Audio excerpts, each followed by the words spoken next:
John chapter 3. We're going to pick up about verse 13.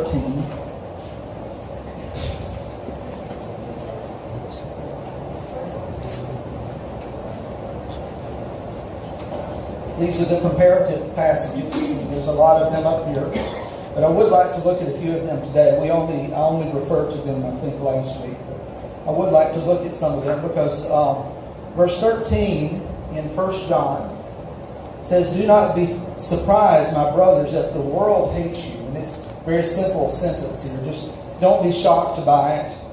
And I think the intent here is that if the world hates or rejects you because you believe in Jesus Christ. This is not talking about some strange personality quirk, that people reject us because we're odd people. That's not it at all.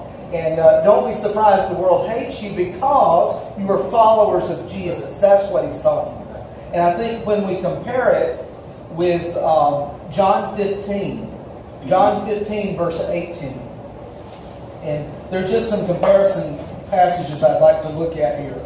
And just kind of jump into the message here. John 15 verse 18, Jesus said, and of course John is recording Jesus' words. He said, "If the world hates you, keep in mind that it hated me first." And so it's extended somewhat here, and to where there's an association with Jesus Christ. So if the followers of Jesus are hated, rejected, turned away from, or are considered strange, they should remember how Jesus was treated first. And so I think that's the comfort in it here. And he says nothing like in Matthew 5, he referred to this idea of persecution and that it will be rewarded. That those that are persecuted for the sake of Christ or the sake of righteousness, they would be rewarded. So in John's case, he doesn't mention that here. But I think it's one of those unspoken things. It's there anyway. Because we know the overall teaching. So in the case of the epistle, we could, remember the epistle said in the idea of false teaching. And so the false teachers were spreading the doctrine that Jesus was not a man. God did not become a man. And so the Docetists had that. I know that when he died on the cross, it wasn't real, actually. It was kind of an illusion because God could not die. That was the Docetist view. Yeah, don't let me get confused here. But then the other view, the Gnostic view, is simple, and it goes throughout the New Testament. Basically, Jesus is not God, so he can't be both. That's what the false teaching was. Well, the New Testament teaches overwhelmingly Jesus is God, and also Jesus is man. Okay, so it teaches both, not 50-50. Okay, not yin and yang, not 50-50, but rather 100% and 100%. And so those that would hold to that view might be rejected by others, okay? And so there's that warning that's going on. Do not be surprised if the world hates you. If we take a clear stand for Jesus Christ, we can expect there's going to be resistance. Now, we have, and probably most of us, there may be some of us that have experienced a little persecution or resistance from others, but not full-blown persecution like so many of our brothers and sisters in Christ, in prison, or like one friend of ours has been in prison 2 or 3 times and for Christ, or even suffering, long-term imprisonment or torture or even death. So many believers have suffered that, and we know that. We know that's a reality. It's even in international news now. It's not just something we talk about in church, but it's something that now is well known throughout the world, that Christians are suffering these things and have suffered these things. So John would say, don't be surprised if the world hates you. Or he would say, in the words of Jesus, if they hate you, or if the world hates you, remember they hated me first. And those were the words of Jesus. How, if they treated him that way, how would they treat his followers? And so I think that's a very important comparison passage from 1 John and the Gospel of John for us to look at. Let's see. Let's try maybe one more. Let's look in 1 John 3:22. And this is in our main text today. But 3:22, it's kind of interesting. It says, well, I'll have to read 21. Dear friends, if our hearts do not condemn us, we have confidence before God and receive from Him anything we ask because, and after because is where I'm picking up, okay? We obey His commands and do what pleases Him. Interesting. I think it's very, in the context of the whole passage that I'm going to read in just a moment, you'll get it. Okay? But he says, we obey His commands and do what pleases Him. So he keeps saying this "and" in this passage. And I think it's very important. Not only believing, but also loving others, that kind of thing. And here he's saying not only believing, but obeying the commands, doing what pleases God in this passage. Now, the comparison text is in John 8:29. John 8:29. And this one is unique only to Jesus Christ. I don't think we can in any way, kind of apply it to ourselves. But it's certainly only to Jesus as a man. John 8:29. The one who sent me is with me. He has not left me alone. And here it is, okay? For I always do what pleases Him.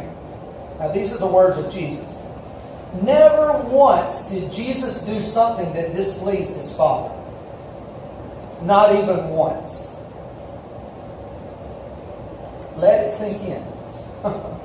Not even once. We can never say that about ourselves, of course, obviously. But in the case of Jesus, it can be said as a man. We could even say as a boy, okay, as a child. We could say all throughout His life. He always did what pleased His Father. And of course the reference is the Heavenly Father. Now, how is that a comparison? Well, John, I think, rolls out over on that teaching, and he brings it to the believers then. And in 22, he says, if we're going to receive what we ask, now he talks about confidence with God and receiving what we ask. And he says the reason we receive what we ask is because, and 22 tells us, we obey His commands and do what pleases Him. That's why we have confidence and receive what we ask from God. Because we obey His command and do what pleases Him. Why is it when Jesus prayed, when we went through John 17, He's praying, Father, I know you heard me, something like this, that I'm not saying this because of them. I'm not saying that because of me, but it's because of them, so they'll know. And that's because he always had His answer from His Father. Always had His answer from the Father. And that's because He lived confidently before God and with no disobedience whatsoever as a man. Now we know He's not only man, but He's also God.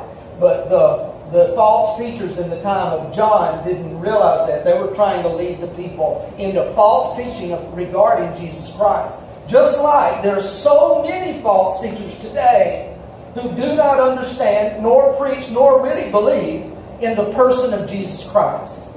There's so many of them, and they're leading people away from God. And this denial that Jesus was God is one of the primary characteristics of a cult. Edom. Primary characteristic of cult is that their false teaching regarding the person of Jesus. Now, there's many other things that are false teachings, but these are primarily one. And it'll always give the group away because find out what they believe about Jesus Christ. And so John, not only in the gospel did he record the teaching of Jesus and the life of Jesus, but in the epistle, the doctrine associated with that. You see that? The doctrine and how it is applied in the believer's life. Why is it God hears us? Why is it we can come confidently before Him? Of course, because of the blood of Christ, the person of Christ and what He has done for us. That's why we can come confidently before Him. And then, obviously, how is it we're going to get answers from God? Because we obey what He commands. And He tells us in the passage what those commands are in this text. So we'll pick up in verse 13, and I want to read to the end of the chapter. Okay? 1 John 3, verse 13 to the end of the chapter. Do not be surprised, my brothers, if the world hates you. We know that we have passed from death to life because we love our brothers. Anyone who does not love remains in death. Anyone who hates his brother is a murderer. And you know that no murderer has eternal life in him. Verse 16. This is how we know what love is. This is how we know what love is. You with me? This is how we know what love is. Okay? Big confusion today, right? What is love? Big confusion. Everybody's confused. What is love, right? Everybody's confused. This is how we know what love is. You want to know what it is? You can look and see. Christ, Jesus Christ, laid down His life for us. We ought to lay down our lives for our brothers. If anyone has material possessions and sees his brother in need, but has no pity on him, how can the love of God be in him? Dear children, let us not love with words or tongue, but with actions and in truth. This then is how we know that we belong to the truth, and how we set our hearts at rest in His presence. And this is a little phrase I talked quite a bit last week, but I want to refer to it again. How to set our hearts at rest in God's presence. It's a beautiful phrase in English, actually. And anyway, whenever our hearts condemn us, for God is greater than our hearts, and He knows everything. Dear friends, if our hearts do not condemn us, we have confidence before God and receive from Him anything we ask, because we obey His commands and do what pleases Him. This is His command: to believe in the name of His Son, Jesus Christ. Here's the command: to believe in the name of His Son, Jesus Christ, and to love one another as He commanded us. There's the commands. Okay. Those who obey His commands live in Him, and He in them. This is how we know that He lives in us. We know it by the Spirit He gave us. Now, so that it's so powerful. This is such a powerful passage. Last week I talked about the believer's relationship to sin. And there's a definition in the passage of what sin is. Sin was breaking the law or transgressing the law. And I talked quite a bit at different places in the New Testament that gives a definition of sin. and how sin was defeated through the sacrifice of Jesus Christ. Because it says clearly in the text, if you look in the passage before this, verse 5, that Jesus appeared that He might take away our sins. That was the reason He appeared. Okay? And then, of course, He appeared to destroy the works of the devil.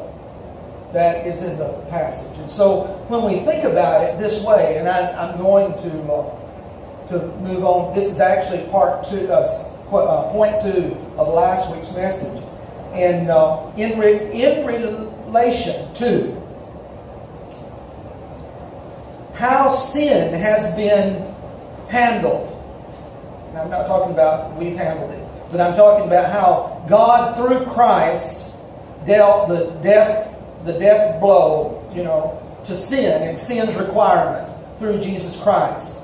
There is now a love that transforms us. A love that changes us forever. Now, it's a love that when our lives are touched by this love, life is different forever. That's the way it is. Now, why is it that way? Because when sin entered in, there was a destruction that took place because of sin's power, sin's authority, and go all the way back. We could travel all the way back to the Garden of Eden. And that beautiful place God had established for Adam and Eve to live in. And all of this, and then sin entered in. We could even go into heaven, which heaven was not destroyed by it, but Satan was cast out of heaven. And because of that, sin found its way to Adam and Eve.